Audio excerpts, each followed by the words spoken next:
You're listening to Life, the Universe, and Everything Else. Today on the show, Conspiracy Theories.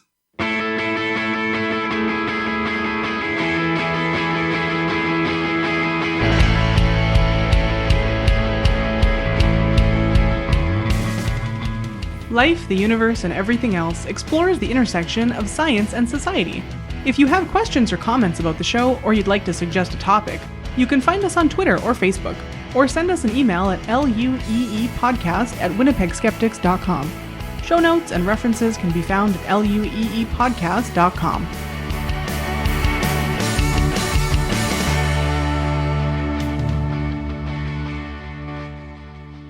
I'm your host tonight, Ashlyn Noble, and with me today I have Laura Creek Newman. Hi there. Lauren Bailey. Hi. And Jem Newman. Hello. So we have talked about some conspiracy theories in the past, most recently true conspiracy theories, ones that were actual cover-ups and horrible things that governments and such have done. And we've also talked about the moon landing, but we've actually never done a standalone, here's a bunch of conspiracy theories show. So we're going to talk about some of our favorite conspiracy theories, and it's going to be a good time. We're going to jump right in with a horrible conspiracy theory that I have never heard of because I'm not on Twitter. Well, last month, when Ashlyn announced that we were talking about conspiracy theories on this show, Jem had said that someone should cover QAnon. I railroaded somebody into it. I'm sorry. Yeah, since neither Ashlyn nor Laura had ever heard of it, and I spent far too much time, as Ashlyn said, in the apocalyptic hellscape that is political Twitter, I volunteered. I then promptly edited it out of the show in case there was something else I could do. Strap in, folks, because this is some bananas conspiracy thinking. Rational Wiki had the best description of QAnon. Quote, QAnon's central premise is that President Trump is secretly working to take down a global ring of elite, cannibalistic, satanic pedophiles. What? They also believe that the investigation into Russian meddling in the 2016 election, led by former FBI Director Robert Mueller, is actually an investigation into the so-called deep state, where a cabal of evil, money-grubbing globalists, including Hillary Clinton and Barack Obama, are responsible for everything from a global pedophile ring to the mass shooting in Las Vegas in 2017. Simple and straightforward, right? Once you hear it out loud, it all seems so rational. No.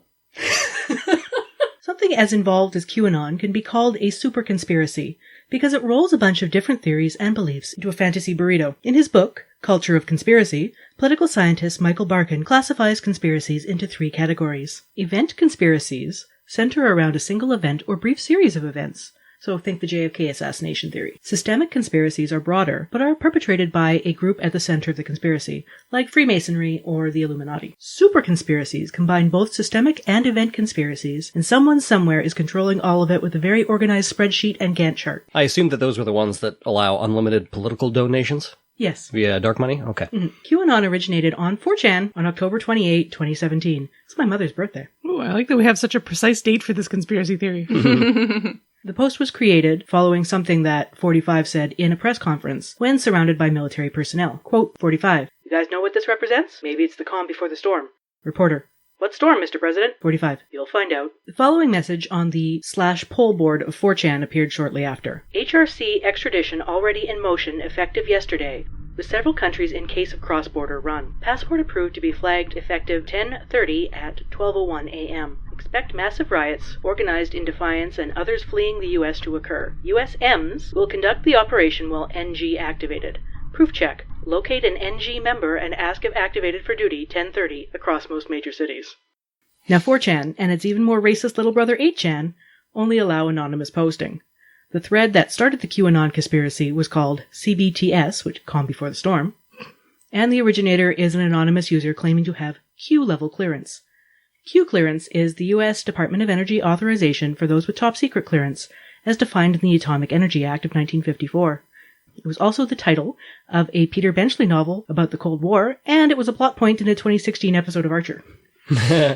So this anonymous Q, hence the creative conspiracy name, leaves breadcrumbs for their followers to decipher. Some followers are convinced that Q is someone high up in the government, or is Steve Bannon, or 45 himself, or 45's Jr. One amazing theory offers that JFK Jr. faked his plane crash in 1999. He is now in hiding, and he is sending messages as Q. Uh-huh. Oh my god. Sure.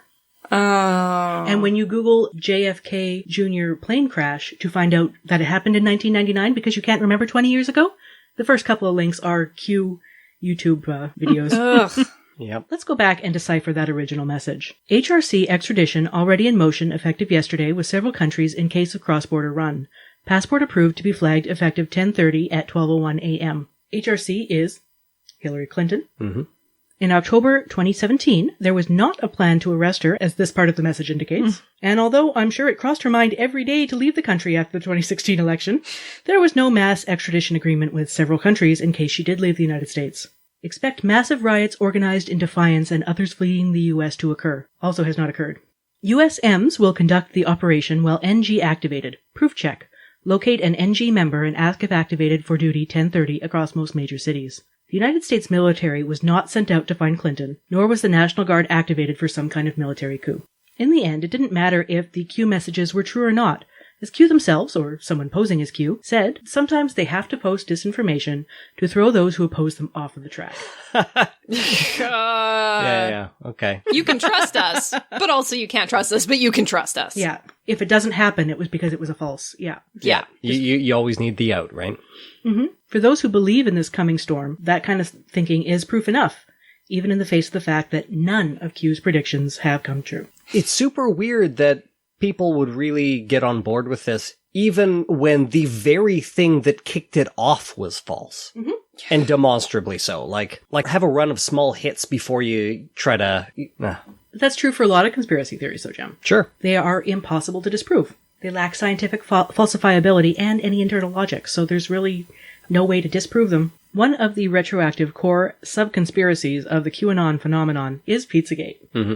I have heard of this one. During the 2016 election cycle, which is a phrase I dislike as much as appending gate to any sort of scandal, coded reading of Clinton's campaign manager's hacked emails turned the phrase cheese pizza into pedophilia.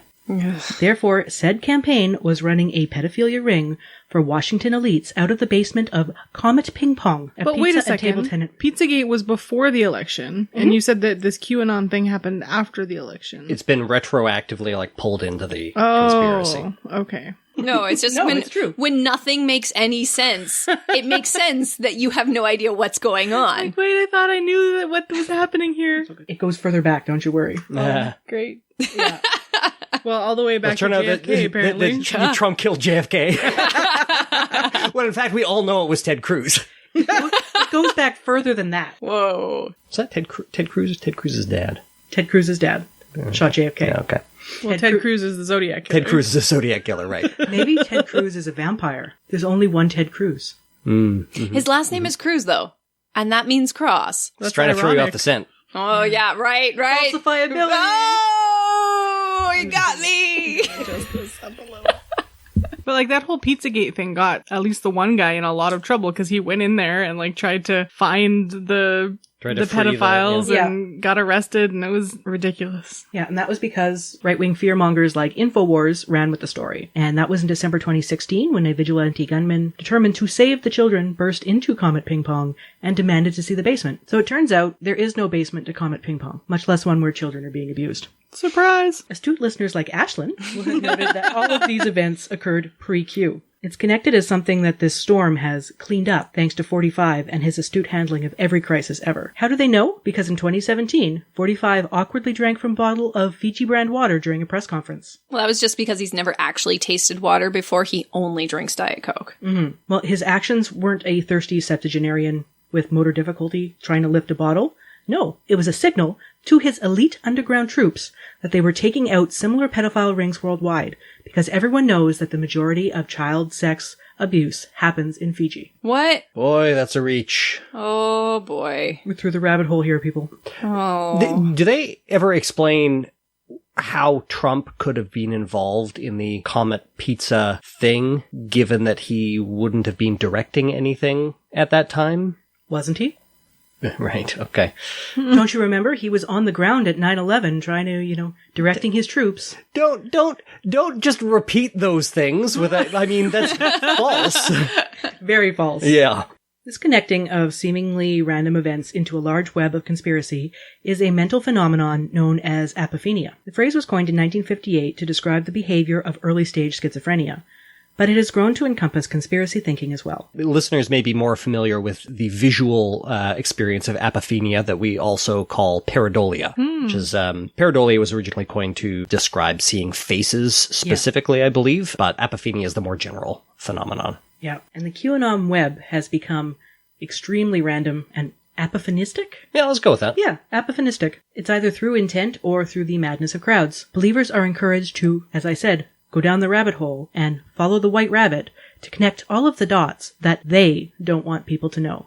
They is whoever suits someone to be the villain in any particular instance. One popular QAnon tangent is the fact that J.P. Morgan sunk the Titanic so that he could start the U.S. Federal Reserve.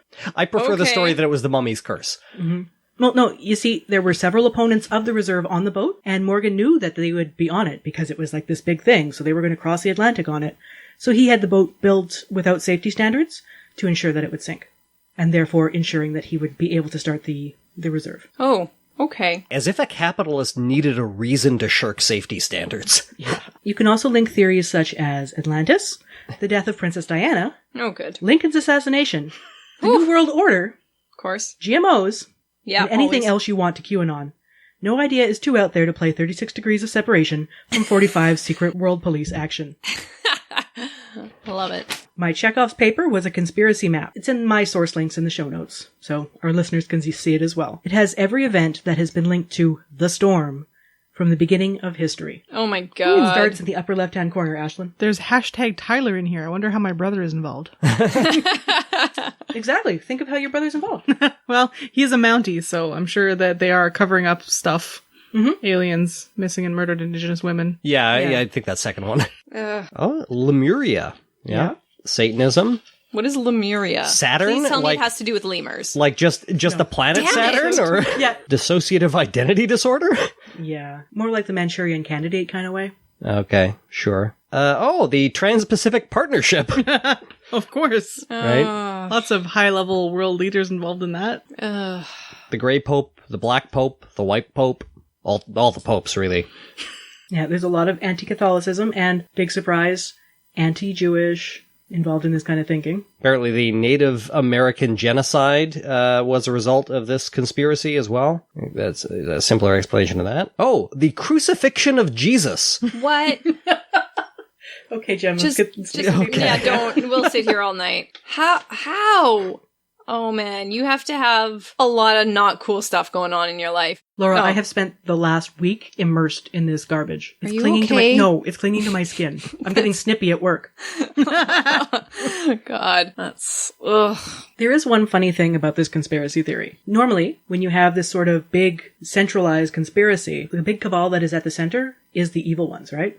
Mm-hmm. For the QAnon folk, they are now comforted that someone on their side is running the show. It's 45's secret police, and he's running the world. I've got their daddy. Someone is taking care of everything they don't like, and they can make their world make sense by knowing that they're covered. Yep, it's a just world after all. QAnon followers are, not surprisingly, predominantly white and male. Most of the blanket conspiracies involve some heaping helping of racism and other bigotry. There are the usual theories about George Soros and the New World Order, which is code for Judaism, as well as some that are about the Rothschilds and the House of Saud. And that's a weird one considering how close the American federal right wing is with rulers of Saudi Arabia. But those three, so you've got the New World Order, the Rothschild, and the House of Saud, they make up the triangle. Yep, they're the Illuminati. Okay.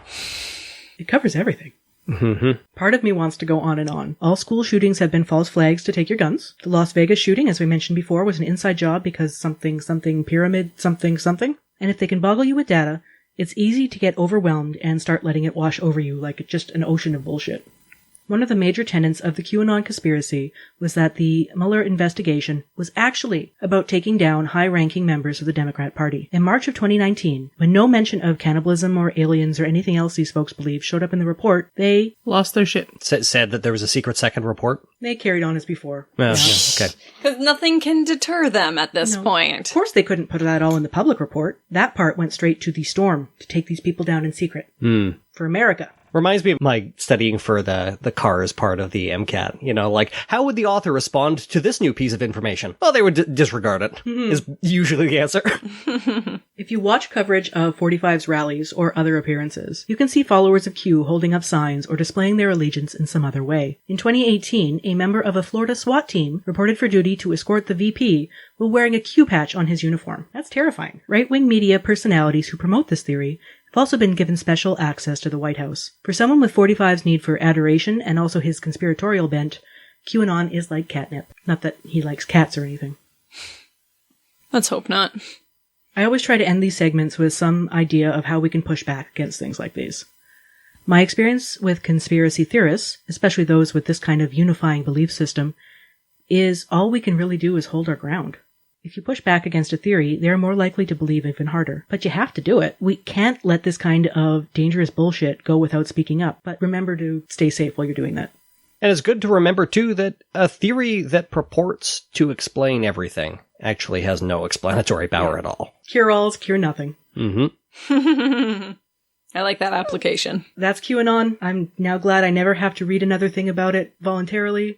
All of the links in my show notes are to sanitized critical sources. They are not to some of the other things that I went to. If you want to find them yourself, go right ahead. I'm not going to give you a link to it, though. Thank you. Good call.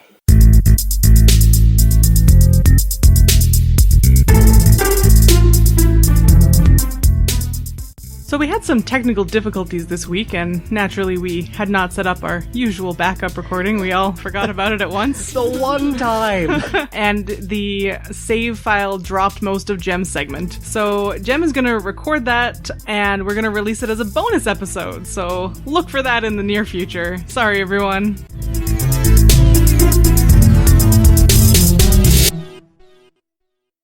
I am going to talk about some food-related conspiracy theories today.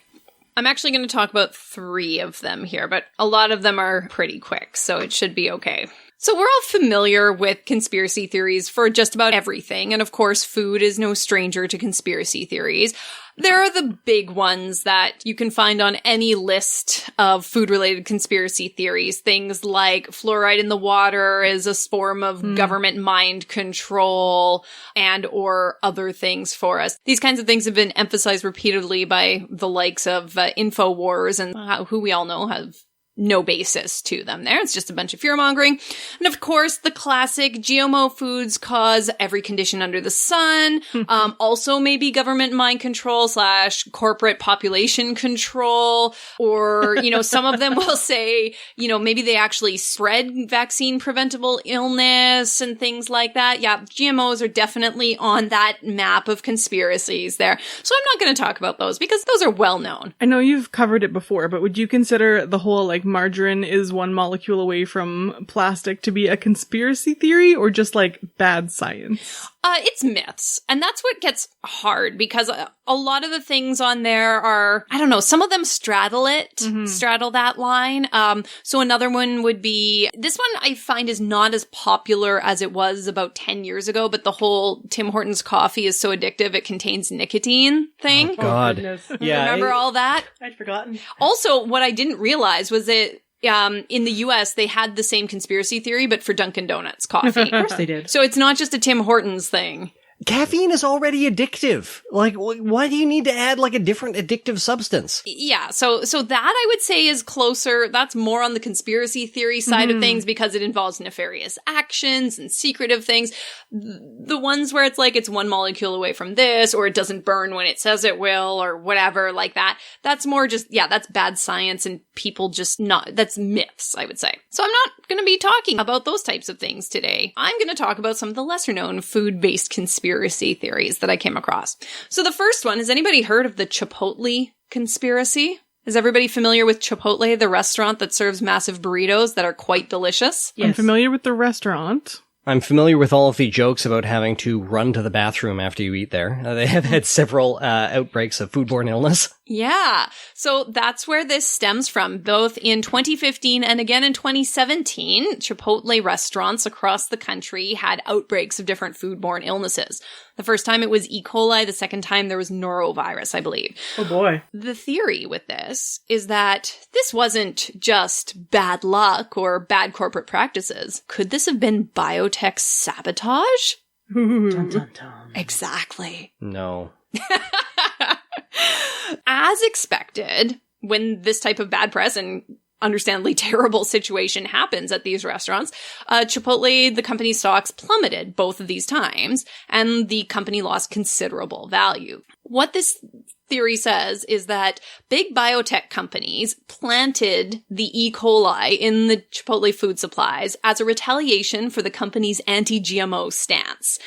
They knew that this would cause E. coli outbreaks, which would cause the company's stock to lose a lot of money. And then these biotech companies also engineered, making money off of these falling stock prices. So it's all a big retaliation. So what's the reality on this? Well, the Chipotle outbreaks were in fact a bit unusual. First of all, it was at a large number of locations. Some sources will say that the strain of E. coli is an unusual one to find, and so that does raise some red flags there, and apparently the outbreak was quite severe. And all of this is particularly unusual for a chain of this size, because the bigger the restaurant chain, the more standards that have to be in place and things like that. And the more different suppliers. Right. So, yeah, there's unusual things, but none of these are conclusive evidence of sabotage. So where does this theory come from? Anybody have any guesses? The Rand Corporation. No. What's his face? Chody guy. Alex Jones? Alex Jones, yeah. No, but it's a compatriot. Rush Limbaugh. Paul Joseph Watson. No. All right, tell us. Glenn Beck. No. Okay, close. Mike Adams of Natural News. Oh, fuck, I Natural forgot that News. guy existed. Why did you remind me? A lot of this theory comes from an article that he wrote for Natural News, where it was basically him using a ton of fear-mongering, all the anti-GMO stance. He failed to provide any evidence for any of these claims that he was making. So His only bit of evidence, in giant quotation marks, is that Dr. Oz was once harassed by pro-GMO lobbyists. Therefore, this happened. Like, what? Okay. There was a great headline from Eater.com in 2015 that sums up the situation well. Raving conspiracy theorist claims Chipotle is the victim of food terrorists. If you have to start with raving conspiracy theorist, you know where that article is going. In the end, Chipotle revamped their food safety procedures after the outbreaks. My personal view of what is the most likely thing that happened in this situation is that there was a company-wide failure to meet food safety standards. They didn't have proper procedures in place. And so if all of their restaurants are operating in a poor way, it makes sense that they would have similar types of issues. Chipotle focuses on a lot of fresh-made food, so they have a lot of raw ingredients, a lot of people handling them. If you've ever been in there, there's people at the grill all day long cooking meat and things like that. So there's a lot of opportunities for contamination. Because of their selective food practices too, as much as they have many suppliers, they probably have fewer suppliers than other restaurants because they want to maintain their anti-GMO or whatever it is that they're doing, their local organic, whatever. And so if there is something that gets into there, it's going to be more concentrated than, say, McDonald's that is getting their food from the whole country. Was theirs the contaminated lettuce, or am I thinking of a different listeria outbreak somewhere? Theirs was E. coli, and I didn't read into what it was, which food it came from. No, there. the lettuce thing was a different thing, and it was all over the place, not just Chipotle. Oh, right. That was the romaine lettuce in Canada, 2 years ago. Yeah. Never mind. And before that, 10 years ago, it was the spinach in Canada and the US.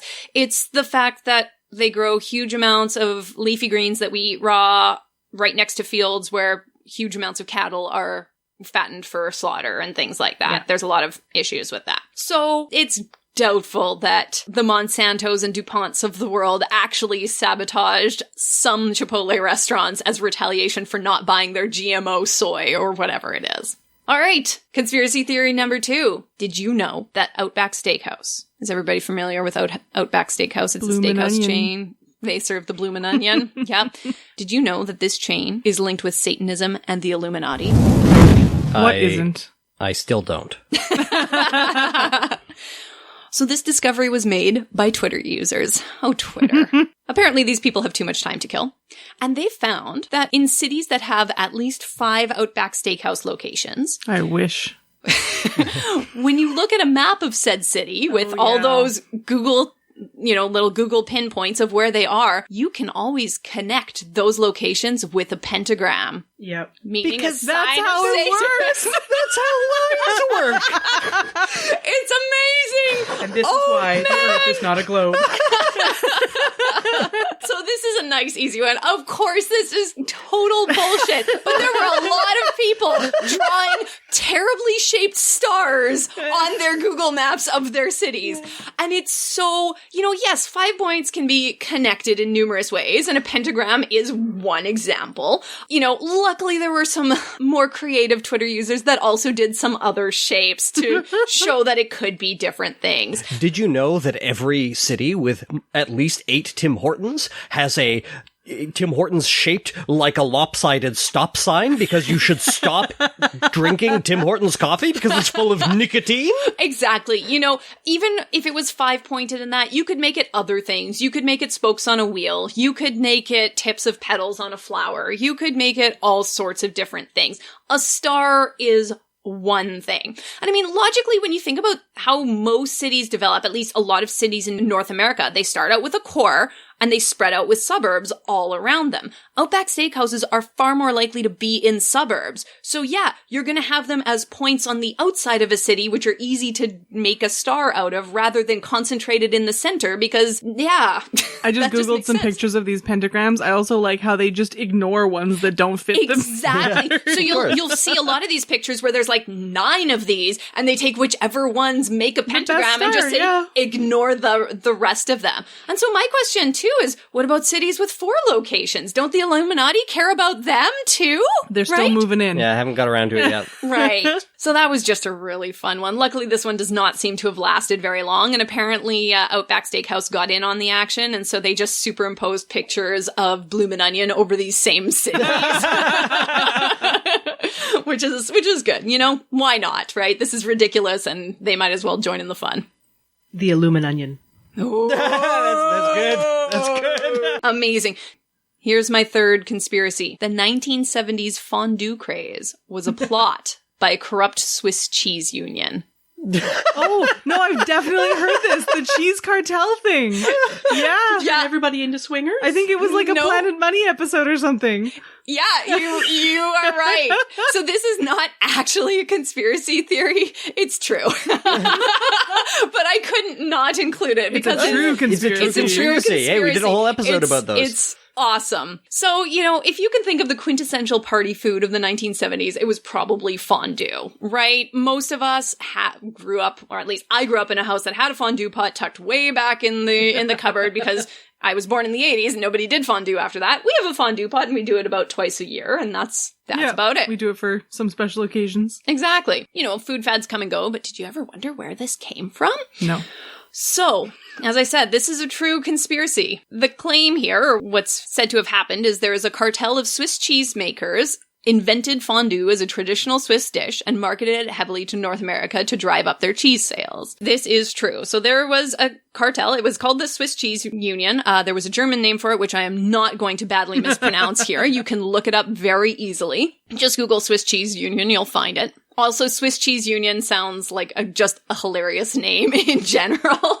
So this was essentially a cartel that controlled most of the cheese and dairy production in Switzerland, and they were involved in price fixing, changing which types of cheese were allowed to be produced, and they also managed to get huge sums of money in the government, and then eventually lots of internal corruption, as these types of groups usually are. Like we have a lot of agricultural lobbies in Canada that have a lot lot of power too. Oh, of course. Maple syrup cartel in Quebec. There and there are definitely, this is funny not but true.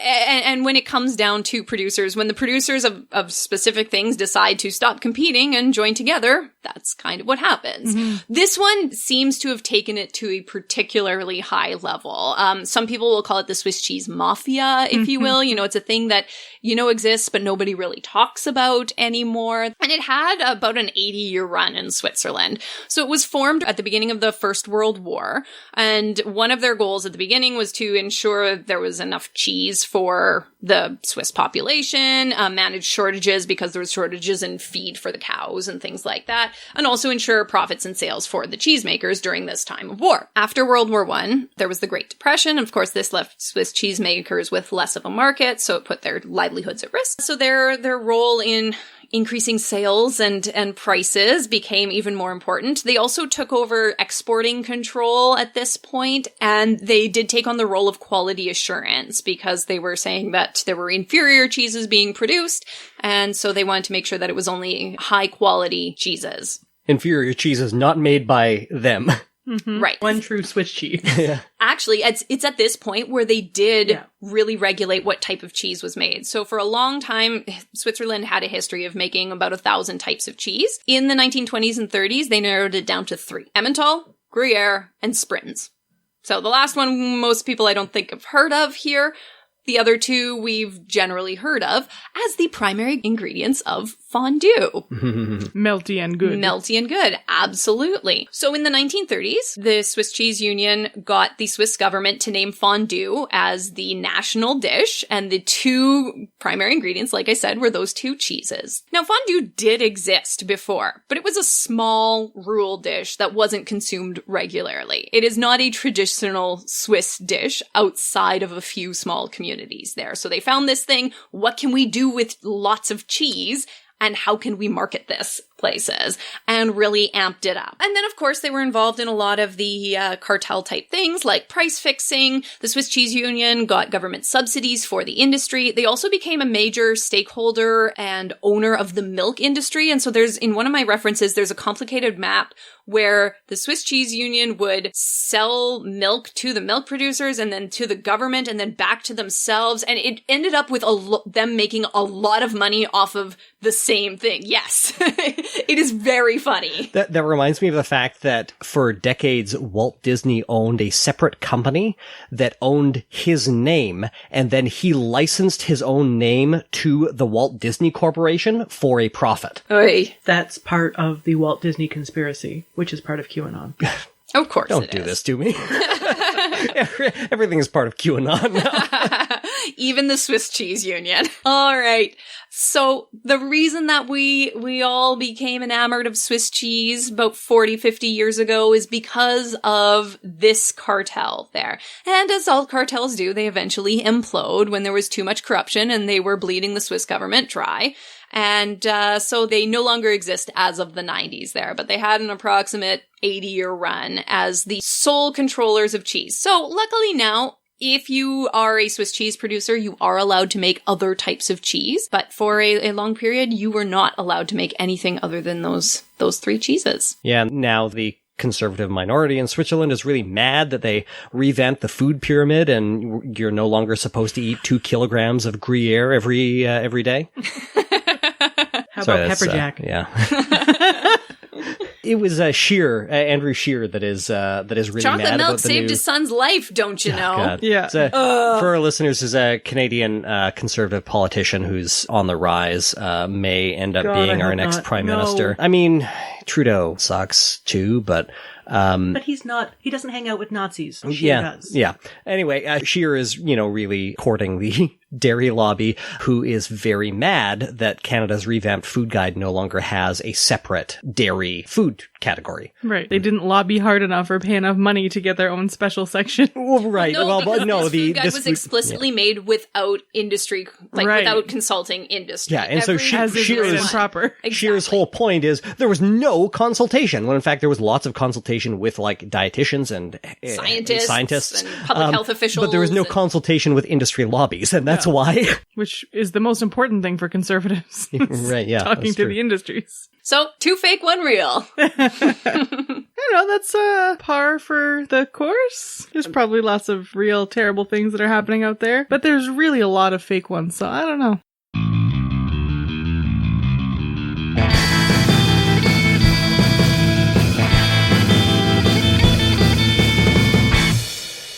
Bring us home, Ashlyn. I actually thought I had covered this one before because it is my very favorite conspiracy theory, and I think that I've probably just talked about it before as my favorite conspiracy theory, but I haven't actually discussed the Denver airport. There are so many conspiracy theories about the Denver airport. So many. And it all starts with the fact that they had to shut down their old airport, which wasn't super working out for the city because it was like really at capacity and they couldn't expand anymore without getting into the space of some like nuclear arms development place or something. So it was just getting too busy and too crowded. So they started this whole new site, and it's one of, I think, the biggest airport in the world, something like 53 square miles. Oh, like so it's biggest huge. spatially? Yeah. Oh, okay. And it's the 10th busiest airport in the world. I flew from Denver to Vegas once, but I was unable to take in the beauty of this place as it was right and proper because it was a rush. Part of it is that they excavated a huge amount of this area and created all of these underground tunnels and office spaces and stuff, and then obviously covered them back up because that's what you do when you excavate a space so that you can build something on top of it. But a lot of the conspiracy theories are like, they excavated X number of square feet and there's just so much space down there and we don't know what they're doing with it. What they're doing with it is like offices for airlines and 2 really big tunnels for dragging people's luggage back and forth. There's nothing exciting down there, but lots of people think there is. Options for things that they might be using the underground tunnels for. Concentration camps in the future for when the United States decides to murder all of its people. We know that's not true because they already have concentration camps and they're using them, and it's not at the Denver airport. Yeah, they don't even need to hide them. Right? Above ground and everything. Fallout shelter for when nuclear war happens and all of the important people in the world go to shelter underneath the airport. But Why would you go to Denver? Yeah. And they already have a bunch of those, too. Like, Okay, why would you go to Denver? Good question. Because Denver is really high up, and so there's a lot more space to dig down. There is one particularly virulent conspiracy theorist who says that he was there when they first opened the airport, and because some sort of shuttle or something wasn't working, they had everybody go into these underground tunnels, and they were full of like fancy gilded art and everything. And why would you have that down there if you were never going to have people down there again? And by all accounts, this guy's just making shit up. Although a Rococo airport would be pretty cool. So that is actually another part of the conspiracy theory. There is a lot of very weird art in this airport. Yeah. There is a giant horse out front, a giant blue horse with like demonic red eyes, which is very anatomically correct. And in the course of being built, killed its creator. Yeah. It actually did it fall on him? It fell on Yeah. him Right. while it was being made and like severed his femoral artery. oh, jeez. Yeah, so his estate had to finish building it. He didn't even get to finish it off. So, that's a good basis for some conspiracy theories. Apparently it causes panic attacks in people sometimes when they see it. Terrifying. It's very scary. Jeez. There's also a lot of murals, and there's also gargoyles in the baggage exchange, which the artist describes as being like protectors, like in churches. They're protecting and overseeing things, but people, I guess, leave like Bible tracts on them and stuff and notes about how they're satanic and yada yada. Good times. The 2 main murals that are usually pointed at by conspiracy theories are, there's one called Sleeping Children Dream of Peace, and one called In Peace and Harmony with Nature and the Children of the World Dream of Peace by Leo Tanguma. And they're diptychs, so there's one huge part of each of them that is like, everything is beautiful and wonderful, and then a small part of each of them, which depicts like the horrors of war and the horrors of bad things happening to the environment. And conspiracy theories point to this as saying that the large part is what's happening now, and the small part is what the New World Order is going to do to the world once they take over. Yeah. They are really big, and like honestly the part of the painting that is supposed to depict horrors is like really horrifying. Like one of them has a ghostly Nazi soldier like with a giant sword stabbing a dove out of the sky. It's pretty messed up stuff. So I found out while researching this that one of the reasons that the Denver airport has so much weird art is because Denver had a law on the books, and probably still does, when the airport was being built, that any public work over $1 million needed to have 1% of its building costs dedicated to public art for that space. That's cool. Right, that's kind of cool. The Denver airport, another piece of the conspiracy is that it went over $2 billion over budget while being built. So that is a shit ton of money for art. And so part of it is like, what did they need all that extra money for? Well, because big projects go over budget. All of the time. Constantly. Yeah. Yep. That is a rule of building thing. So it took a lot longer than it was supposed to, and it cost a lot more than it was supposed to. But because it cost so much money, 1% of the budget was like a lot of art. And so the committee that was in charge of deciding on this art took proposals, and they didn't dictate the final form of the art. They were just told, like, this is the theme I want to do. So, you know, the theme would be like, oh, the art was commissioned. Right. Yeah. it was specifically sense. It was commissioned. for it wasn't the building. So, yeah, a lot of weird art, a lot of things that people can read into as they wish. Right. And much like QAnon, this is one of those conspiracy theories that, because there's so much stuff and so much space and so much time, you can just pick a conspiracy theory and apply it to the Denver airport. Yeah. Especially if you're stuck there between connections. Yeah. So it's an Illuminati base. Of course. It is where the reptilian overlords live. Yep. It is... Okay, UFO. Yeah, an alien landing base. There are associations with the Freemasons. So the Freemasons dedicated a time capsule during the opening ceremonies and put like a fancy capstone over it. And it has an inscription in English and one in Braille. And apparently, if you touch the Braille correctly, you can release poisonous gas. Oh, jeez. Yeah. It's just like every possible weird theory. I remember there was a lot of chatter about the way the landing strips were angled. Yes. So from the air, there is a kind of resemblance to a swastika. Yeah. Like pretty bad swastika. Like even the graffiti artists do a better job. But that's just how runways are arranged in a proper airport so that you have a lot of space between the landings and so that you can taxi back to the thing. So one of the problems with the older Denver airport was actually that in bad weather, which apparently happened about 150 days a year in Denver, they were cut from 86 landings an hour to 30 landings an hour. Oof. So that's kind of a mess. So this new arrangement of landing strips was supposed to help alleviate that because the old one, they were too close together and they were parallel. So having them arranged like this was to help solve that big problem. Yeah. Is that not something that you could look at other airports around the world and see similar configurations? Oh, probably. You know, like it doesn't take a lot of thinking outside of the immediate senses. Yeah. Right. And so all those other airports are also secret Nazi UFO bases. And thus, the world is not a globe. And it looks way more like an octopus than a swastika. Like, I would love to see an octopus-themed landing. That would be amazing. Okay, one of the more interesting pieces of this, in 2007, some claim that 14 commercial aircraft spontaneously shattered windshields, presumably as the result of electromagnetic pulses.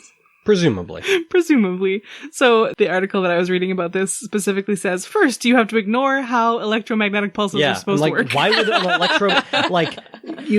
electromagnetic pulses wouldn't shatter, they would fry electrical systems. A sonic boom would cause physical damage like that. The consensus was that there was really high winds right then, and a bunch of them got cracked windshields because of flying rocks, which is apparently very common in Denver. It was just a thing that happened. Yeah.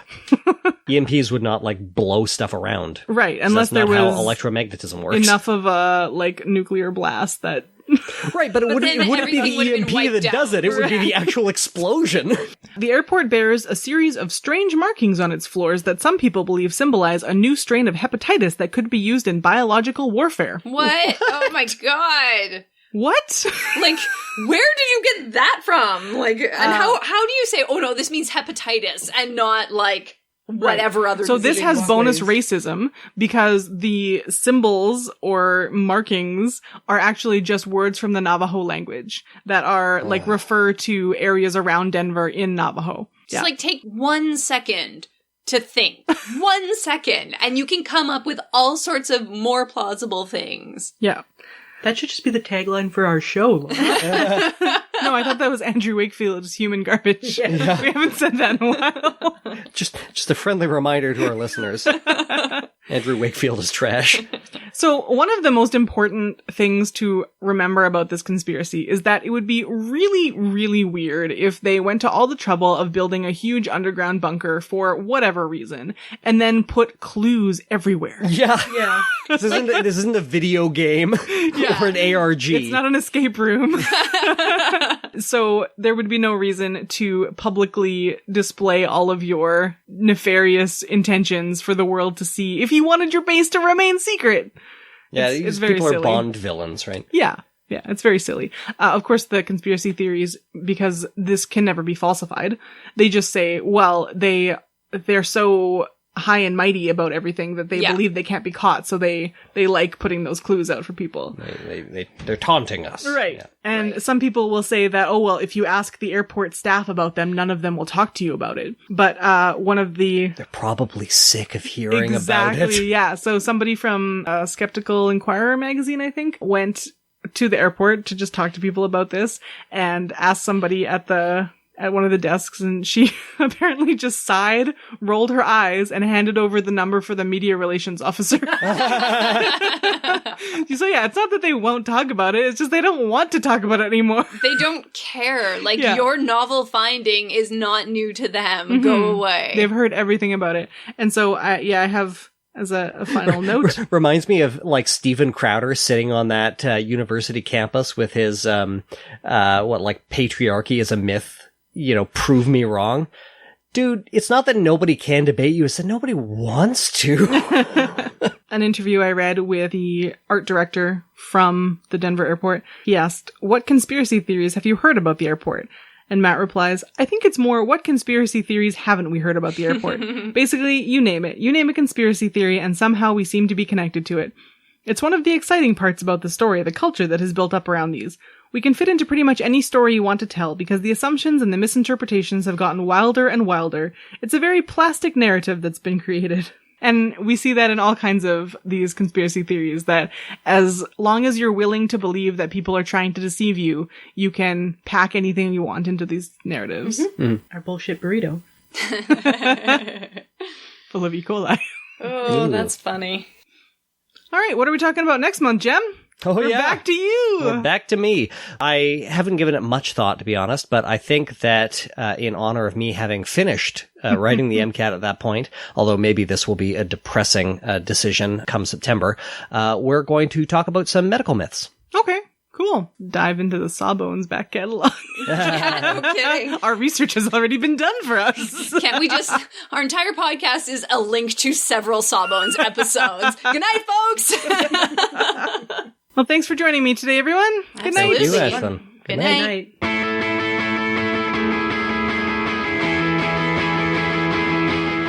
Life, the Universe, and Everything Else is produced by Jem Newman and Ashlyn Noble, with mix and tech production by Jem Newman.